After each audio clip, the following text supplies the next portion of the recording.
la fiesta, todos bailan al compás, la Kitore, el ritmo que nadie más. Et salut à toi mon petit pote, dans cette vidéo on va aller voir la crypto Ancre. Donc je vais commencer par te faire un petit descriptif de cette crypto là et on finira par des prévisions de prix qui selon moi seraient justifiables avec ce bull run et la hype qu'il peut y avoir derrière ce projet. Pour te présenter la crypto Ancre, je vais essayer de te faire une petite métaphore sur le monde réel. Comme tu le sais, dans un business, il y a deux façons de récupérer de la moula. On va prendre un business par exemple, étant donné qu'on est en France, on va prendre le vin, surtout qu'en plus c'est un des derniers business qui nous reste, c'est une blague. Il faudrait juste que Macron arrête de vendre toutes les géantes entreprises qu'on a. Bref. Donc partons du principe qu'on est dans le business du vin. Donc je vais te prendre deux personnes. La première méthode pour faire de la caillasse, ça va être de s'appeler Jean-Claude. Jean-Claude, il fait du vin et il gagne son argent en vendant des bouteilles de vin. Et plus il en vend et plus la qualité est bonne et plus il gagnera d'argent. Jusque là tu me suis. La deuxième méthode, c'est avec Roger. Roger, lui, ne produit pas de vin. En revanche, ce qu'il fait, c'est qu'il met à disposition des outils qui vont permettre à Jean-Claude de récolter du raisin et de faire du vin. Donc pour Jean-Claude, ce qui va compter, on a dit, c'est la quantité et la qualité, mais il va y avoir aussi le marketing, l'image de marque, la réputation qu'il va devoir créer pour vendre le plus de bouteilles possible. La deuxième méthode, c'est avec Roger.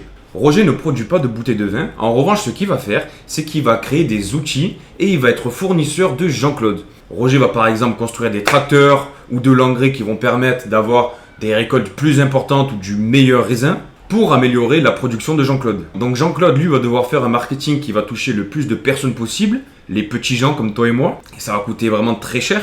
Lui, Roger, qu'est-ce qu'il va faire? Eh bien, notre ami Roger, il va pas faire du marketing au grand public, il va faire du marketing envers ses clients. Et ses clients, c'est qui? Ben, c'est Jean-Claude, c'est Jean-Pierre, c'est tous les viticulteurs qui produisent du vin. Et le marketing coûtera bien moins cher que celui de Jean-Claude.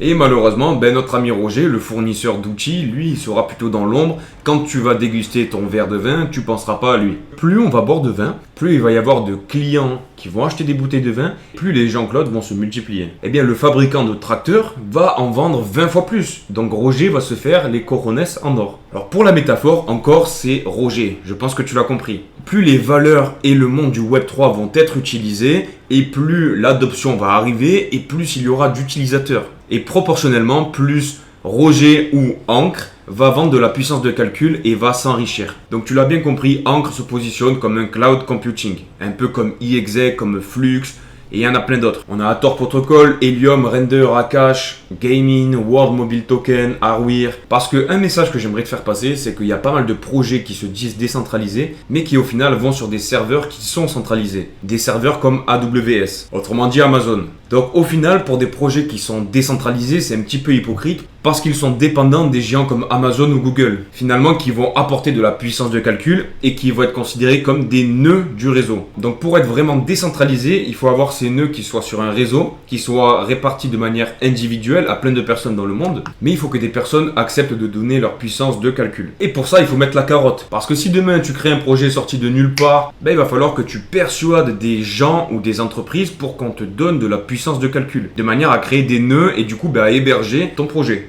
Là, au stade où on en est, Ancre n'a pas besoin d'aller chercher des projets. C'est les projets qui viennent à lui. Pourquoi? Parce que c'est un peu comme le marché aux puces. Les gens viennent déléguer leur puissance de calcul, ils vont l'offrir. Et en contrepartie, il y a des gens qui vont venir piocher ce qui les intéresse. Et il y a des entreprises qui sont porteurs de projets qui vont venir choisir au marché, sur une marketplace, la puissance de calcul qui les intéresse. Et comme tu peux le voir, on a pas mal de projets qui sont en partenariat avec Ancre. On a les plus grandes blockchains du monde de la crypto-monnaie. On a la BSC, on a Nervos Network, on a Arbitrum, Polygon, Avalanche, Solana, Tron, Moonbeam, Optimism, Ethereum. Donc grosso modo, on a les plus grands. Et forcément, le fait qu'il y ait beaucoup de blockchains qui utilisent ce protocole va faire forcément monter le prix du token. Parce que c'est un token utilitaire, tout simplement. Et qui dit jeton utilitaire dit qu'il va récolter les fruits du trafic qu'il aura généré. Au moment où je te parle, on est à 0,0045 $ par token Ancre. On a un market cap de 450 millions de dollars et une FDV égale au market cap. Parce que la totalité des jetons sont en circulation. Et ça, c'est vraiment excellent parce que le listing a été réalisé jusqu'en 2022, si mes souvenirs sont bons. Avec la dernière jambe haussière, on a eu un plus haut à 0,067 $ et on a eu un plus bas aux alentours de 0,040. Je vais te dire quelque chose, mais je vais te faire un petit warning. Je ne suis pas banquier ni conseiller financier, tu connais la chanson. Mais actuellement, je pense que pour moi, honnêtement, on est dans une belle zone d'achat. On a réalisé une espèce de bull flag et on arrive à la fin de ce bull flag justement. Et on est en train de le péter vers le haut. Donc ça m'étonnerait pas qu'on ait une belle explosion, en tout cas dans les semaines à venir. parce que c'est un projet qui peut vraiment bénéficier de cette hype autour du cloud computing, parce que ça touche au DePIN et à l'intelligence artificielle, forcément tu l'as compris. Je pense que là encore, attends juste vraiment un boom de marché pour exploser et repartir à son ancien ATH et après partir en price discovery. Donc si je devais te donner ma vision sur ce token, moi personnellement je verrais bien Ancre aller dans le top 50 au prochain bull run.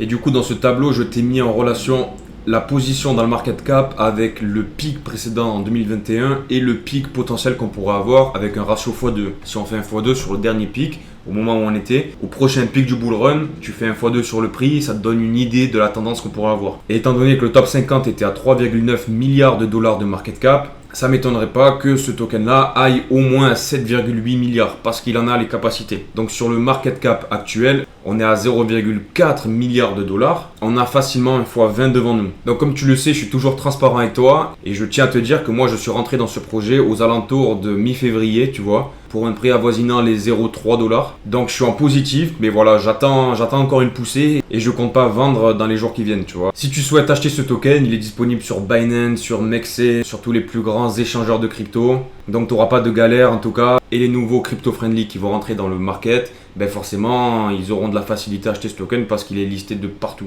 Et voilà, c'est tout pour moi. J'espère que cette vidéo t'a plu. Sache encore une fois que tous les jours, je réalise un crypto daily sur lequel je te parle de l'actualité de la crypto-monnaie du jour. Et aussi, je te présente des pépites crypto qui peuvent avoir un gros potentiel sur le prochain bull run 2024. Donc, n'hésite pas à t'abonner, à lâcher un like et laisser un commentaire. Ça me fera plaisir et ça me donnera la force. Je te souhaite une belle et agréable journée et je te dis à plus tard pour un crypto daily. Ciao! En la fiesta.